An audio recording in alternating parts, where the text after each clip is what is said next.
Hartlik goeiemôre, mag die Here u baie ryklik seën aan sy wonderlike doel in die hart en lewe ook so bereik. Nou liewe vriende, dit is sekerlik so dat waterbokke is baie lief vir water en hulle word algemeen by die water aangetref. Hulle is ook die bok wat die meeste afhanklik is van water as enige ander bok. Die rede daarvoor is hulle liggaamstemperatuur. Hulle liggaamstemperatuur word verlaag deur te sweet en wanneer dit baie warm is, moet hulle dus meer sweet en daarom het hulle baie meer water nodig om in te neem dan ook. Op baie warm dae sal hulle nog in die water ingaan en op so 'n manier tot by hulle borshoogte in die water loop en daarin wy sodat hulle liggaamstemperatuur kan afneem en op die manier kompenseer hulle dan vir die hitte dan ook.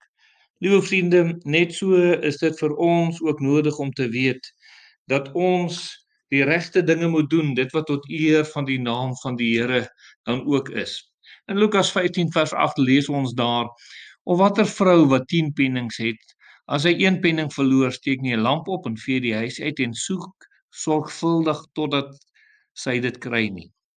U weet, die ywer waarmee hierdie vrou hierdie penning soek en die rede waarom dit gesoek word, liewe vriende, is sekerlik dat dit aangewend en dat dit gebruik kan word. Nou is dit ook so dat ons met dieselfde ywer siele moet soek.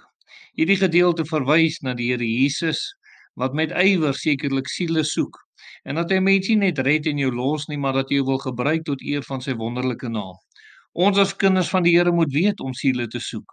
Die Here sê in Lukas 19 vers 10, want die Seun van die mens het gekom om te soek en te red wat verlore was. En nou ja, Saggeus op daardie stadium het net tot bekering gekom en wat 'n wonderlike bekering was dit nie, dat die Here tussen al die blye hosannas vir Saggeus raak gesien het, hierdie tollenaar waarmee niemand iets te doen wou gehad het nie, en die Here red hom. En daarom moet ons sekerlik met ywer toetree sodat kosbare siele gered sal word. Psalm 119 vers 139 sê: "My ywer verteer my, omdat my teestanders u woord vergeet het." Nou liewe vriende, kind van die Here, kan ek vir u vra, is die ywer van die Here so groot in die hart? U bekommernis oor siele wat verlore gaan, omdat hulle u woord vergeet het, omdat hulle God se woord vergeet het, dat ons met soveel ywer toetree. Ons moet regtig sê, dis wat aan die gebeur is in Suid-Afrika, veral onder ons jong mense, hulle ken nie meer die woord van die Here nie. Praat ons nog met hulle oor hulle kosbare siele? In Handelinge 8 vers 4 staan daar hierdie woorde: "En die wat verstrooi was, het die land deurgegaan en die woord van die evangelie verkondig. Ten spyte van die swaar kry en die vervolging het hulle nog steeds die evangelie verkondig." Vers 5 sê: "Filippus het afgekom in 'n stad van Samaria en Christus aan hulle verkondig." Maak nie saak waar hulle gekom het nie, selfs tussen die Samaritane het hulle die woord van die Here verkondig dat mense tot bekering kon kom.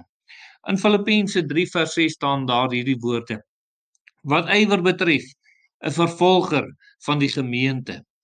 En dan sê hy: "Wat die geregtigheid in die wet betref, onberispelik." En hier praat Paulus van homself en hy sê hy het soveel ywer gehad om die gemeente te vervolg. Met watse ywer het hy dit nie gedoen nie. Maar liewe vriende, toe hy tot bekering kom, het hierdie ywer verander in 'n liefde vir siele. En weet jy, kind van die Here, ek wil dit vir u vra, het u hierdie verandering in die lewe ervaar toe jy tot bekering gekom het, dat daar 'n liefde vir siele ontstaan het? Judas 1 vers 3 sê: "Geliefdes, terwyl ek alle ywer aanwend om aan julle oor ons gemeenskaplike saligheid te skrywe." Dit was 'n algemene ding onder kinders van die Here, reg deur die woord van die Here. Hulle wat waarlik gered was, het 'n ywer gehad dat ander mense by God moes uitkom, op watter manier ook al. En miskien het u dalk 'n geweldige ywer vir ander dinge in hierdie lewe, liewe vriende, maar het dit al verander in 'n ywer vir siele, dat mense by die Here moet uitkom. Die wyse hoe u bid, die wyse hoe u praat, wat u doen, dat iemand anders gered moet word. Die opdrag bly tog in Markus 16 vers 15. En hy het vir hulle gesê: "Gaan die hele wêreld in en verkondig die evangelie aan die ganse mensdom." Ons moet nog steeds sekerlik die blye evangelie aan mense oordra. En mag die Here u so vind en mag u dalk opnuut vir die Here kom vra: "Here, kom gee my hierdie ywer opnuut." Kom ons bid. Ons dierbare Here, wil u nie vir ons as u kinders opnuut 'n ywer kom gee vir kosbare siele? Gee dat ons hulle sal sien in die lig wat u hulle sien, in die lig van die ewigheid van die hel, en ons eer U vir dit wat U kom doen. Amen.